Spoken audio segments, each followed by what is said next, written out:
And when you're facing the generals, nearly every ball is a funeral. And when we battle, brother, go and put your men on the boundary line. And if you give we a liquor, that is merely a hiccup. Look, you win the little battle, you lose the war. It's the same result every time. Everybody sing. Here come the West Indies. Here come the West Indies. Them rude boys gonna get you by degrees. Here come the West Indies. I'll tell you now. Here come the West Indies. Here come the West Indies. Them bad boys gonna bring you to your knees. Here come the West Indies. Special request to the Trini posse. And what about the Guyana posse? And what about the Jamaica posse?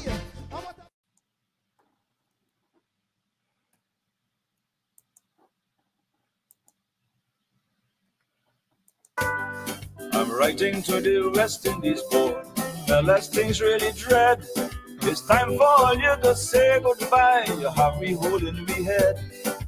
People fed up with all your man, from St. Kitts to Kayaku.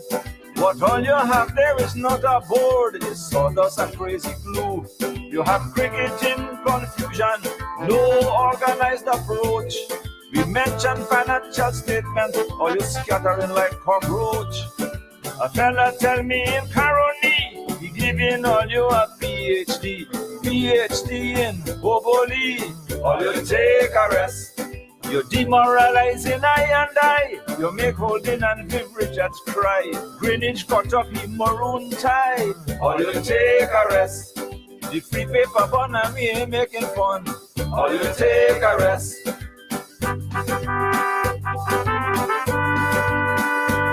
We inherit this old boy kind of board from the colonial days. But now that we have nobody in charge, the jackass is free to graze. You're telling me to have patience, things will improve one day. But Patience and she sister Hope, they migrate to Zimbabwe. I never see a board with such confusion, so many twists and turns. You fire Lara so many times, the man have 3rd-degree burns. The word all around the neighborhood, Bishop coming to abuse you good, Tony Kosher coming with piece of wood. Or you take a rest, West Indians cussing you everywhere. A Barbadian lady declare, for them Harris and Cave and leave them there. Or you take a rest, hand over the bowling to Roberts and Holden. Or you take a rest.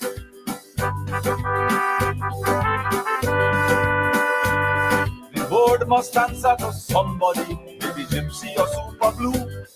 A Kaiso man would give them tempo and tell them what to do. The players confused, the sponsors too. We build big stadiums for what? We don't have people to fill them up. Look out when they start to rot. The whole region is crying out, close down the Papi show. All you come like a bad headache, we just want you to go. Don't waste me time with no committee, don't waste no more, just sell money. Close the door, give Mitchell the key, or you take a rest. You make one move, that is the cream. You pick a captain, not on the team. What all you're smoking, it must be green, or you take a rest. If Patwa they say, may take or suck, a supote.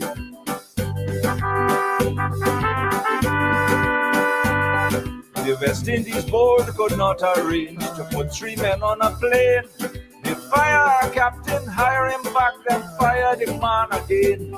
The Guyanese will tell you by this board lass in the bush. They don't want to resign, they need a little push. Let me put up signs all over the region, north and south, east and west. A simple message, 4 words, or you take a rest. Put a sign up on every door, Kingston, Bridgetown and Beausejour. A direct message they can't ignore, or you take a rest. Print it big on your car or truck, every building and aqueduct. Shame them into leaving the work, or you take a rest. Just lock up the office and hand me the keys, or you take a use the sponsors too. We build big stadiums for what? We don't have people to fill them up. Look out when they start to rot. The whole region is crying out, close down the Papi show. All you come like a bad headache. We just want you to go. Don't waste me time with no committee. Don't waste no more digits, send money. Close the door, give Mitchell the key. All you take a rest. You make one move, that is the cream. You pick a captain, not on the team. What all you smoking, it must be green. All you take a rest. It's not what they say, may take or suck. A sukote.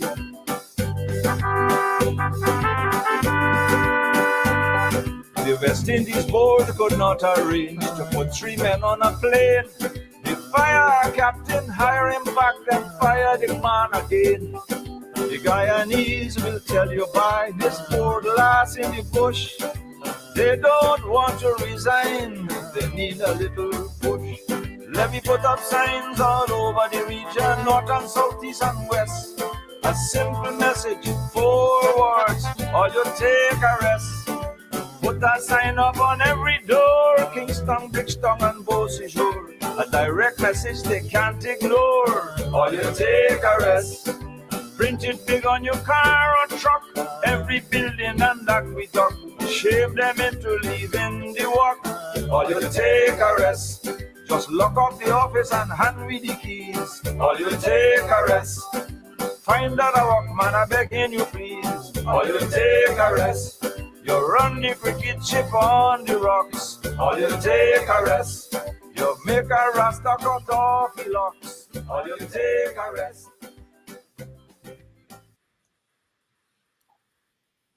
Good evening, good evening, good evening, and welcome to this week's edition of West Indies Cricket 101. Dave Martins in the Trade Winds passed away recently. All you take a rest. Very keen on cricket as we West Indians all keen. But there's a relationship between cricket and music. There are numerous calypsos on cricket. And Dave Martins, of course, All You Take a Rest, and he sang Upan Chandra Paul and Cricket in the Jungle. Somebody requested that I play Cricket in the Jungle today, but I chose to play All You Take a Rest. Really a commentary there on the frustration with the management of West Indies cricket, and of course, Dave Martin expressing it in his way.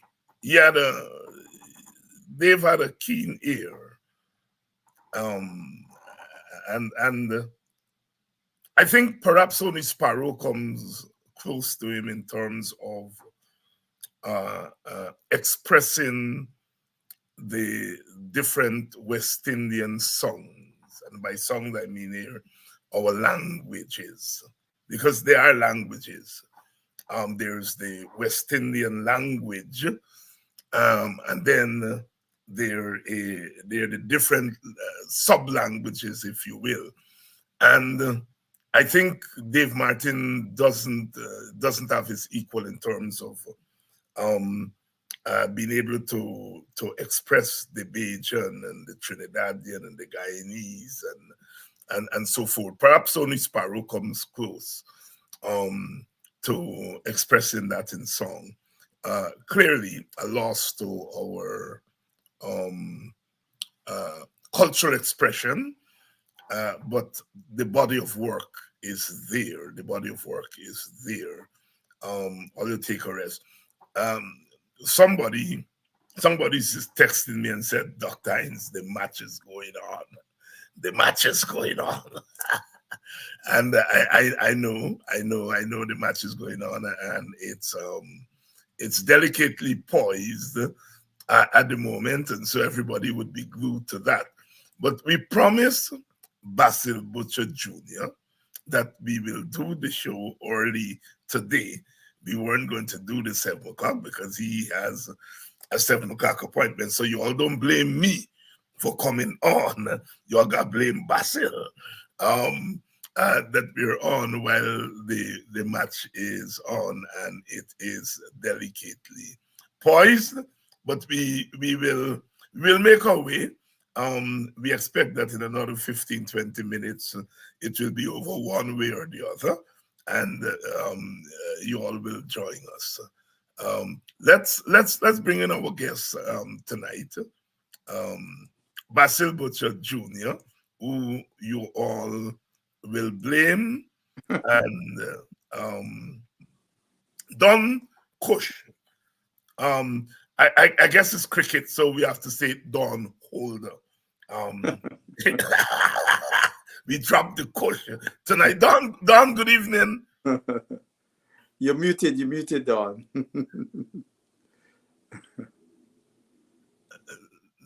We're not hearing you. You're muted.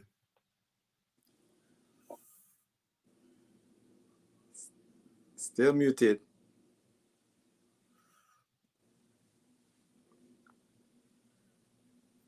We had a coach that played for Guyana.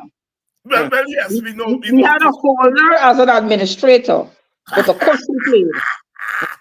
All right. You double up. Right. Them boys will say double dipping. But David, I sent you a Dave Martin song on WhatsApp. I don't know if you saw it. The first time I ever heard of that song. Played Chandler Paul and Hooper. Oh yeah. I had so many requests. Some people wanted to. But I only heard it today. Oh, you only heard it today? Okay. For the first time, yeah. Yeah. Some people wanted. Have you ever heard that one? Yes. I know. I gotta hear it to see if I heard it. I'll play it before the end of the program. But Dr. Hines, the game looks like it's in the bag.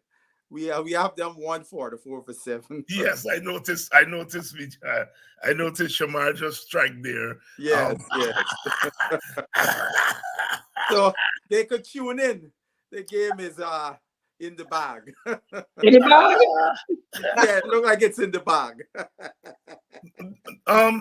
Don, let me because I want us to start off tonight with somebody saying a great program on Ron Kanai last week. Mm-hmm. This week Butcher's double at Trent Bridge and is 149 at Lord's. Also his mastery of Johnny Gleason in Australia. You all want to get Butcher's son going here tonight. We're gonna do a show on Butcher. You see, I think like this. We did a show on Lloyd, and then we did one on Kanai last week, and this person is saying a show on Butcher is, of course, absolutely. The newspaper headlines were butchery at Trent Bridge and Butcher Delights at Lord's. So, Basil Butcher Jr., you are not the only butchery. Well, Dr. Hines, another wicket fell. So as I said, another wicket just fell. It's in the bag. Those lower order guys are capable of making the runs. The last guy that could bat yourself. All right. So we are double dipping and we are double everything tonight because we are keeping an eye on the game while we keeping the program going. I want us to start on the theme of that Dave Martin's raised in that song, that calypso, and that is the management of West Indies cricket. He made reference there to the management of our cricket reminiscent of the old colonial days. I think making the point here that although we have changed, not much has changed in the management of our cricket. We recently had the minor embarrassment of the court ordering that the vice president was not properly elected. We then had, we now going to have an election in September, but the very person who was being challenged, is the only nominee. So it's a fait accompli. The Dr. Hines, the only thing as we have the Learned Council online here tonight, what I would take away from that case is an interesting thing, and the Learned Council probably could speak to that a little bit, is that it seems that the courts could have jurisdiction on the West Indies Cricket Board on matters of governance, where we all have been crying out for governance change and transformation and all of that. And I'm wondering about that case. I asked another lawyer who had done cases with the West Indies Board because he had not heard about what had happened in India when the BCCI was taken to court, and the Supreme Court in India ruled that although cricket is being administered by a private entity, it is in the public good.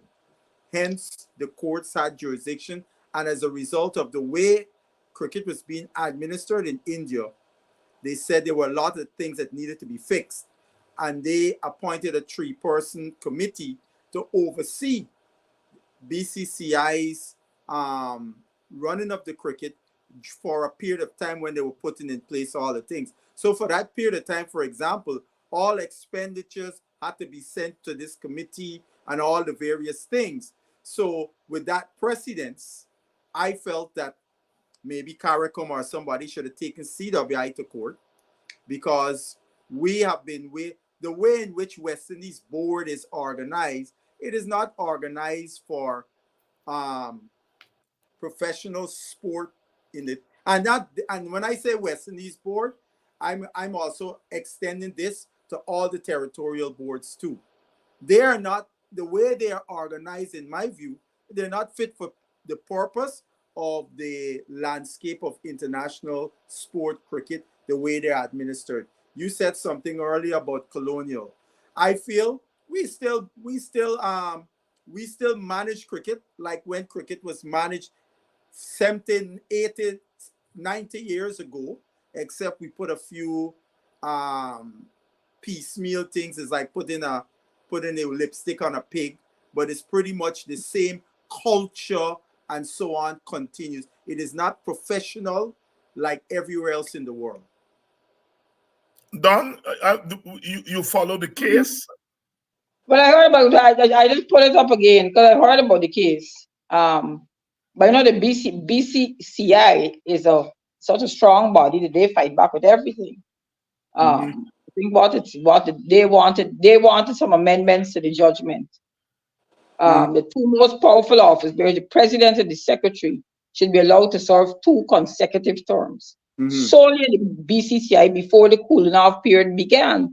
Right? So even when the court gave the ruling, they're saying, look, we want these people to serve 2 terms, right? Until you start these recommendations you've come forward. But Basil, you talk about CARICOM. I mean, and the last time I was in the program, we spoke about all the reports that CARICOM had commissioned. Correct. You had the Patterson one, you had the one from the gentleman from St. Kitts, Wilkin, and then you had Professor Barito. I mean, that was the CARICOM one. Right. I'm saying, but if CARICOM is going to commission these things, I'm sure they have to pay a lot of money to these consultants. I mean, might as well they give me the money, let me do some consultancy. I'll give it to you, I'll give it to anybody. I mean, having a powerful man like PJ Patterson come up with a report and then you don't do anything about it, that's disgraceful. Yeah. It's disgraceful. I mean, we've had our courts involved in cricket all the time, with the Guyana Cricket Board, all the time. I mean, it was almost at one page on a non-stop basis. And one of the things with that came out of that, and came out from the ICC, had a lot to do with there should be no political interference into cricket. Correct. But I don't know which part of the world they don't have political interference in cricket. Right, because look, when I saw what happened with the BCCI, I mean, the judiciary is one of the branches of government, and there was not a peep from the ICC, because essentially for that period when that 3-person council, they were overseeing the running of cricket in India, right? Everything had to come through them, but we didn't have a peep. I guess the ICC would say, well, it's not direct government interference, i.e. the executive branches, the judiciary court, the judiciary branch, which, you know, in every country, once you operate in, you're under the laws of that country, right? And so You on. should be. Yes, right. Right.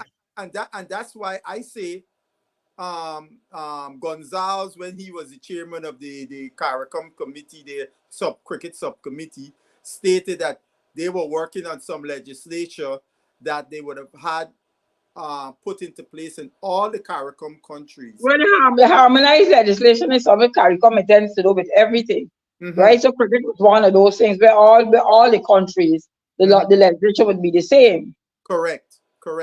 Yeah. But the drafters of the legislation will have to draft what the people tell them that they want. Correct. So, And this many times has nothing to do with the cricketer. But it has to do with the board and what the board wants, and particularly if a government wants to have some level of control over cricket, because cricket is a money maker, right? I mean, cricket does a lot for your country in terms of exposure and so on. So almost any government, that's big deal to this, almost any government would want to have some say in terms of cricket. They would want to have their people in charge of the board and so on. They would also want to have their players selected to play on the cricket board. So when I heard the song this afternoon with Play, Chandipal, and Hooper, I was like, what the hell? I mean, okay, so government involvement in cricket, we seem to be saying we don't want that. But when you leave the board, involvement, David, the word they use is interference. Interference, right. But the board left to its own on its own. I mean, it's a runaway train. So, are we saying that we should strike a balance between the traditional autonomy of the cricket board, but that they must do so within the context of the laws of the country? And so, isn't that what you're saying? Yes, yes, I would think so. Yeah, that's what we say, is that the West Indies Cricket Board, for example, have been behaving like a country club. A law unto itself, right, is not answerable to nobody, despite they're messing up year after year after year, you know, dubious things they're doing, and there is no accountability. And that has been that is the essence, the big contradiction in West Indies cricket. And when I mean West Indies cricket, again, I'm talking from the ground all the way up to the board. There is no transparency. There is no accountability. Look, for example, you go to a board meeting, all 6 territories got 2 reps, right? And let's say Guyana, because we got to talk about Guyana because that's what we know most about. The constituency in Guyana, they see the agenda. They discuss and say, look, this is what Guyana's position on these issues. Now, if those 2 directors go to the meeting and play political games, and instead of following the dictates of whom they're representing and go away from that, what recourse would we have to hold them accountable? I say, for example, after the meeting, the minutes of the meeting should be distributed to all the constituents in Guyana. Barby's board, Demerara board, and Essequibo board. And they would filter it down accordingly to their membership. So the people on the ground could see what these guys are doing when they go to these board meetings, right? Because pretty much is a secret cabal going on up there, you know? So in my view, until we get that kind of accountability and transparency, we're not moving anywhere, because that will reflect in how they hire people for jobs on the board. There is no accountability. There is no transparency. You're hiring friends and family. How do you, for example, what metric is the Guyana board use, for example, to hold their coaches accountable? How do they evaluate their coaches? Right? I would love for those are things that me and you, the constituency, want to know.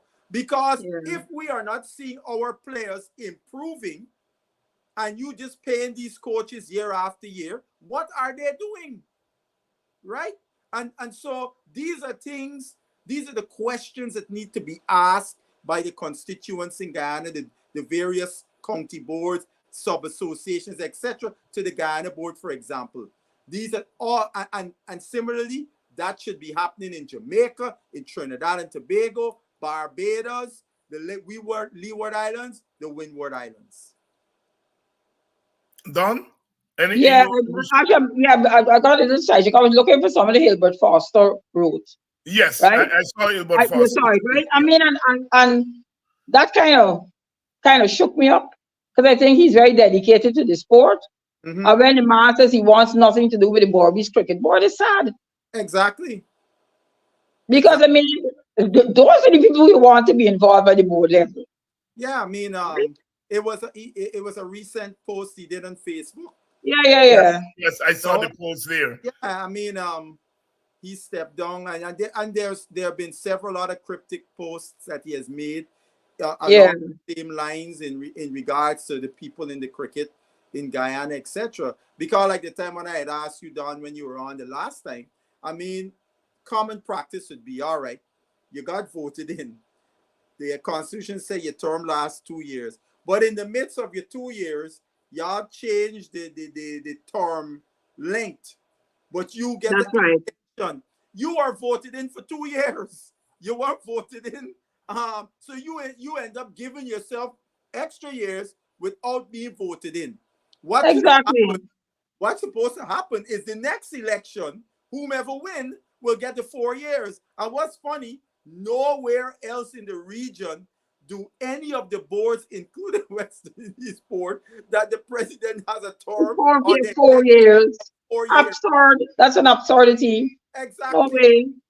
The West Indies board supposed to be leading and everybody follow. Not you gone ahead with 4 years. You know? Yes. While we're chatting, the match is over. All out 149. As I told you, we had this one in the bag. Congratulations to the West Indies. We'll talk some more about the 2 matches that we've seen. There's still a third match on Tuesday. Mm-hmm. But we're talking here about the management of West Indies cricket, something that has really been in the headlines. I mean, I saw an interview that Sir Andy Roberts did years ago, in which he said if he were to write a book, a lot of people will get hurt. Yeah, he tells me that personally when we chat. Yes. You know something, Dr. Hines? This is one of the regrets I have with my dad when he passed, because my brother right after me is a writer because he's a school teacher. And my father had said he wanted to write a book from his playing days, administration, and he said a lot of people. But like he thought writing a book he can turn rich. I said, no, buddy. There's rarely people that write books like these and get big money, but he complained, and he won't get robbed. I said, boss, but he will rob you. You rarely make big money off of these books. You're not no best-selling writer like Stephen King and nobody like that, right? Because many things, I'm sorry he didn't, because my brother was willing, my brother was ready to, to put the thing together. He given information, he write down and whatever, right? Because just like Andy Roberts, these guys were on the inside. And a lot of things we outside don't have a clue that this go on. I learned a few things because he told me, and we, and so on. But it would make the hair on your back of your skin, on your neck stand up to know the nonsense that going on in West Indies cricket administration for years, right? And you got to tickle Michael Holden, oh Lord. Yeah, and we have been winning in spite of. Yeah, that's the part we've been winning. But that is the problem, That is the problem. Yeah, right. If the West Indies board is so bad with all its difficulties, you really got to wonder how it is that the coach, right, and the manager can actually get this team to get this thing to win. Yeah. I mean, look, for example, right now, West Indies board voted and changed they have a new selection policy. We've been waiting now, probably close to a month, to hear the director of cricket come to the public and give us an explanation of how this new selection policy will function, how it works, the mechanics. We're still waiting. Now, this is not state secret. What's the big deal? What is it taking so long for you to come forward? Because I heard the president, when he revealed it on Mason's show several weeks ago, at least a month ago, because it was funny, it was leaked out, and an English reporter challenged him on the policy, and he was backing up, the policy, and said the director of cricket will come on sooner rather than later to the press to give an explanation, and we are still awaiting that explanation, because you gotta lay the concerns, because when Caribbean people, we gonna hear that the coach picking the team, and we know how contentious selecting teams in the West Indies can be. To know you placing it in a one-man hand is something that you gotta really give us a proper explanation and rationalization as to why you would put such a contentious thing, and telling us how will you be holding the coach now accountable and so on for the selections. For the selection and insularity has been one of the... Exactly. Yeah, that's... And Basil, you were talking about the people in the Caribbean. What about a player? A player must have a high level of anxiety in a situation like that. Now, suppose the player's relationship with the coach is not their best. That's right. That's correct. But the player is a damn good player. Is the coach professional enough to separate not having a great relationship with what the player brings to the team and be professional? Because we all know we worked at jobs. We didn't like all our co-workers, but we were professional enough to do the job in spite of whatever feelings we had towards a co-worker or two, right? Now, are these coaches able to do the same thing? Yeah. A friend of mine called me last night and was talking about the appearance of insularity that is going on right now, because you have Shallow from the Windwards, you have Bascom from the Windwards, you have Sammy from the Windward. Yeah. You have Johnson Charles in the team. Why? Yeah. What is he doing there? Right. Athenaeus now is being fast tracked into the T20 team. He's not an opener, but he's been asked to open, and so the person is saying, well, it may not be insularity, but the appearance of insularity, and raise the question of who do you appeal to? Right. I mean, look, for example, when Skerritt came into office, one of the things we started seeing for the first time on regularly, every time a West Indies team got selected, the lead selector came before, had a press conference, and the press was able to now engage as to the rationale of the picks. Well, since the team that was selected to England, the last team that there was a press conference was the World Cup team. Since we've had the team to England selected, the team against South Africa selected, both teams against South Africa selected. We have had women's team selected, under 19 women's team selected, and there's no interaction with the press. There is no interaction with the press. Good evening. But I guess it's the level of arrogance. When you name the team, that's when you're gonna know. Yeah. But the question is accountability. Who are they accountable to? Themselves. Yeah, and this is the problem. This is the problem, I think, with our cricket. As much as we do not want to see interference by the politicians, right? There must be some oversight. And my own view is that I prefer a CARICOM oversight rather than the oversight of the governments. Yeah. You see, because I think there should be oversight. Yeah. I mean, we had there was this meeting in Trinidad that Rowley called, Yes. and you had all the constituents, a lot of nice talks. I was very happy to see PM Motley ups the president of the board, Shallow, that she said to him, Dr. Shallow, you know, I backed you from the first, but you should not be involved in hiring coach, because that's not your expertise. You should be involved in hiring nobody in cricket. Leave that to the experts who understand what those roles actually need to be. Absolutely. Right?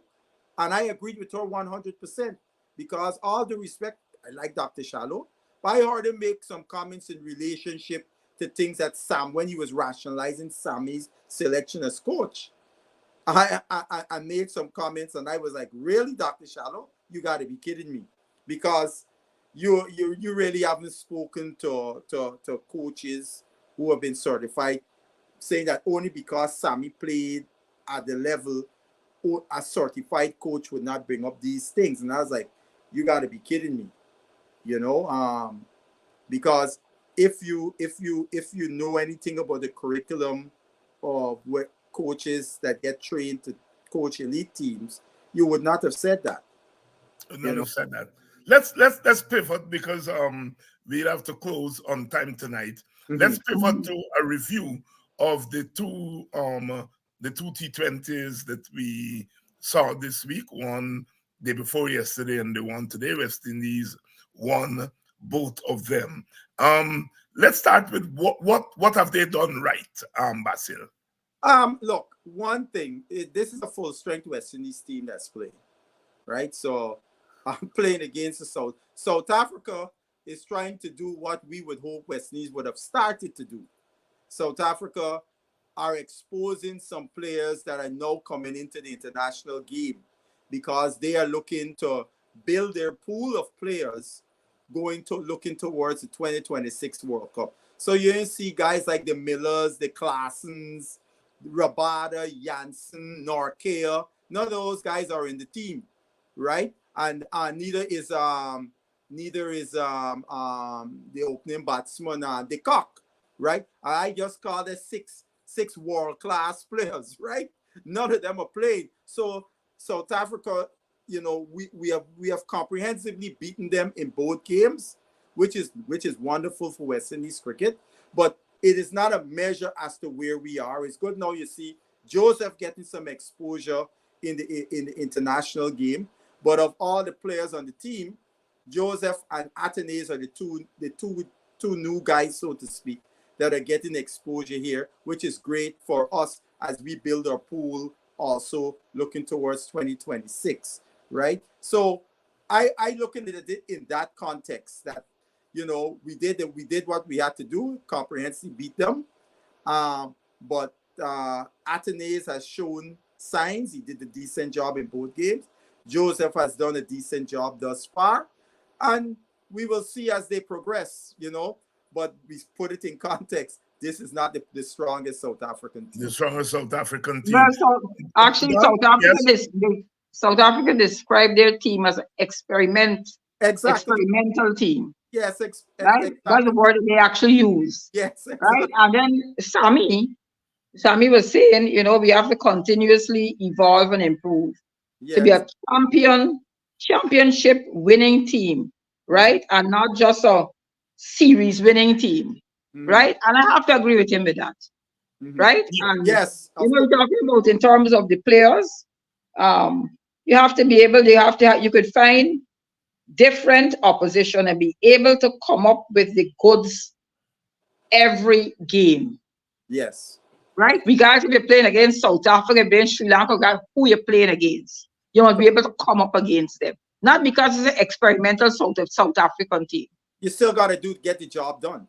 That's Yeah. correct. It's still got to get it done because Yeah. that is always my concern, right? And it's like when I heard Craig Buffett talking after the test, right? And he was saying, they really have a problem in terms of like the lower order always tends to disappoint, and then he says he can't blame the bowlers at all, right? No. Because they really, really did a good job. Yep. But he was very, very frank in terms of the team not having what the team needs. I'm saying, here's the captain talking. Who is listening to him? Me? Yeah.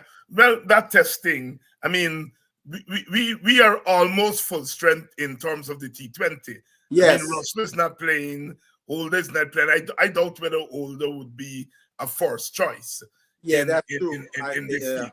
So we are almost full strength. Correct. But Correct. in test cricket, we are not even half strength. When you have Yeah. Well, when you have the hopes actually, Dr. Hines, we are full strength, but that's the best we got. but And I'm the only thing I would say, one of the things I would add in terms of test team, I feel that Chase should be in the test team. yeah. Because it is not, it doesn't make sense to have such an inexperienced middle order. Look, Sri Lanka's playing England right now. And one of the vast differences you could see between Sri Lanka and the West Indies is their middle order batting. They're more experienced because I remember here a stat. The lady said in Sri Lanka's top 6, you add up the test centuries, they have 71. 71. What? I don't think you add up all the West Indies test hundreds, we get to 20.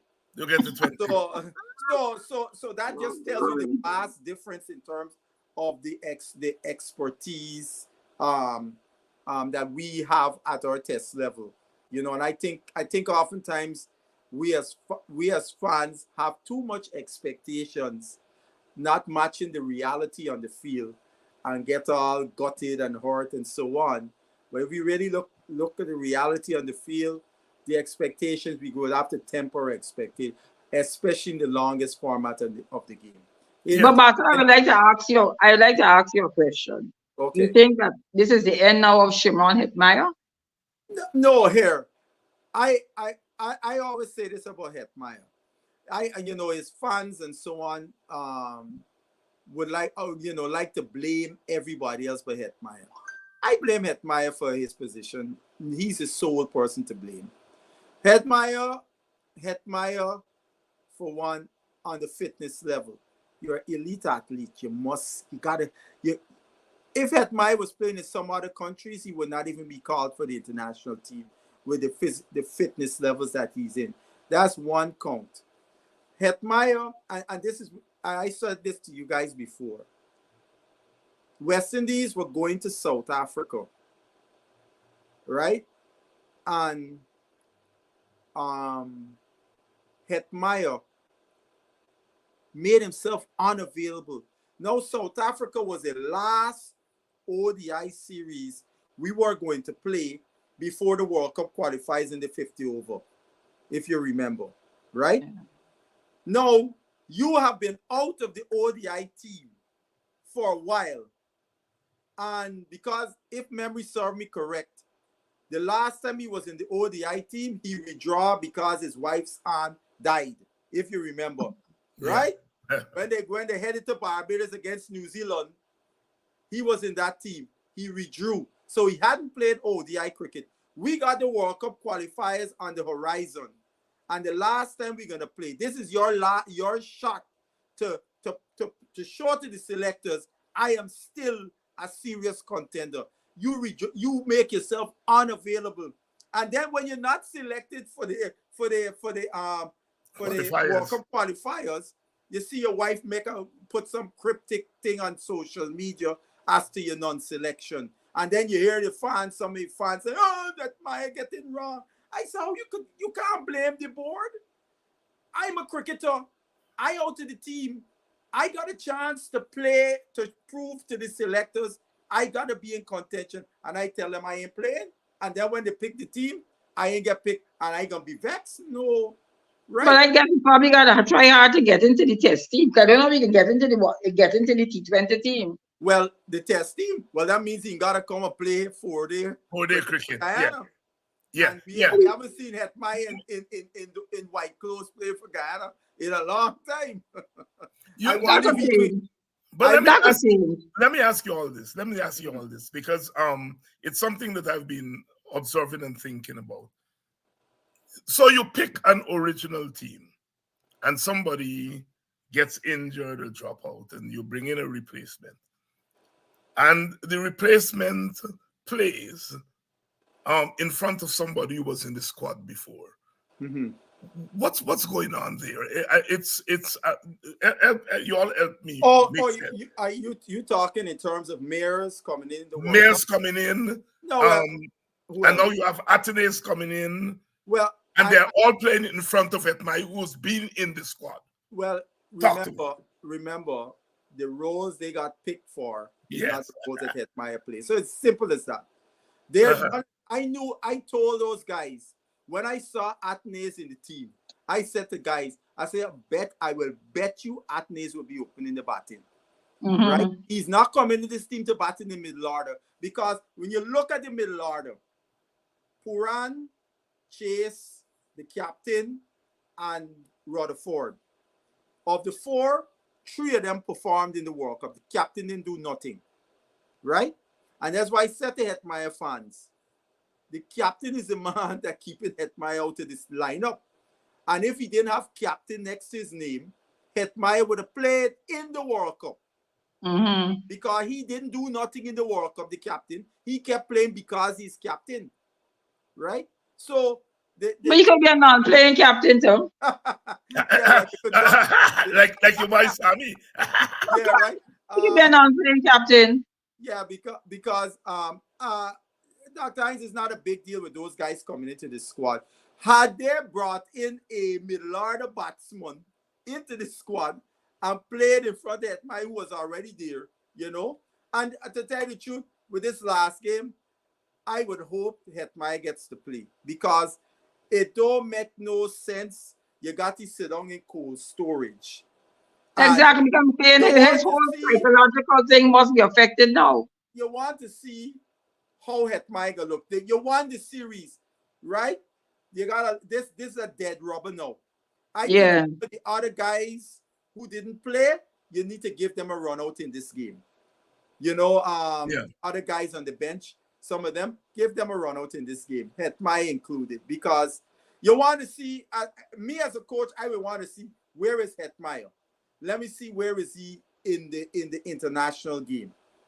Because he didn't have a good IPL. He went to the 100. He didn't have a good 100, right? I want to see where is he at because it don't make sense. I walk with Hetmai everywhere we go, and I don't know. I don't know what he has to offer. That's right. We know of what he's done in the past, but we got to deal in the moment. What I was surprised that they didn't start with McCoy. Yeah. Y'all talk to me about that. I mean, Well- Ford came in. I know Sammy likes Ford, Yeah. right? Ford does well in the first match. Mm-hmm. This match he went. No, not today. Well, today he went for a lot in the. Yeah, in the I think what happened to Ford surprised the South African guys. They never seen him before, right? They saw him already, and now they gotta hang as to what he does. Ford is not. I don't rate Ford. I said that on a major radio station. Uh-huh. I don't rate Ford. That's a Sammy guy, and in my view, Ford would only look good in conditions that may be helpful. But you catch Ford in a good wicket, it's gonna be the cleaners. Yeah. Right? But if you keep saying all the time, it's Sammy friend, it's Sammy, Sammy. And that's exactly the problem that we have. Sammy, I will argue this. Ford is a Sammy pick because Ford plays for the CPL team that Sammy coaches, right? He had some decent CPLs, but not something that I would jump overboard to say, oh, we got to bring this guy and bring him the team. I think they got in my view, we got other guys who go quicker around in the Caribbean, young guys Yeah. than looking at food.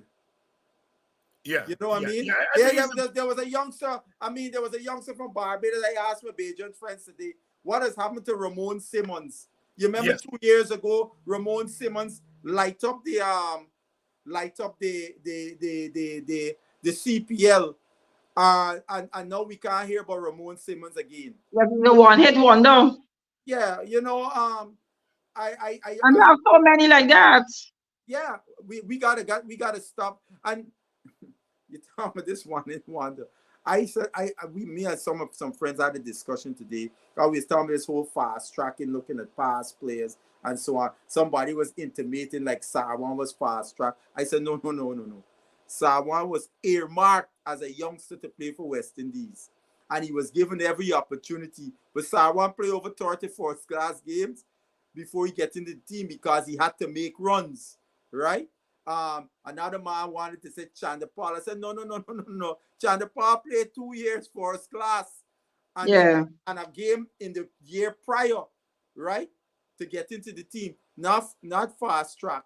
But what I would say, because of the standard of our, from a test cricket perspective I'm talking now, the standard of our first class cricket, I would not pick no player directly from our first class cricket into the West Indies test team. They will have to go through the 18 process and perform well there before they go. Look, Mikael Louis, Louis. This was my opinion when he make runs, and some men jumped down me throat. I said, 18, well done, young Louis. You come in first class, you make runs, you're going to be 18, not test team. Men said, no. Right? All those flaws we see with Louis. And one of my concerns with Louis when I saw him was that he had no back foot game. And if you open him batsman, you got no back foot game, that's gonna be a problem, right? We saw what happened to Louis. Now, had Louis gone through the 18, those things would have been picked up because he would have reached up against higher caliber competition. Those things would have stuck out. And then he would then know he have to go and correct these things and show again at that level that he can score. And then once we see that, all right, he comes into the test team and would look like how a guy like Smith from England that just walked into the team, Jamie Smith, look like Jamie Smith been playing test cricket for 5 years. There's no daring headlight. He is prepared because he has ticked off all the relevant boxes. And that's what we have to do. We cannot we put these guys into the international level and hoping and praying. No, but at least Joseph and Sinclair came to the West Indies team, right? And they both did. They both performed at the A-team level.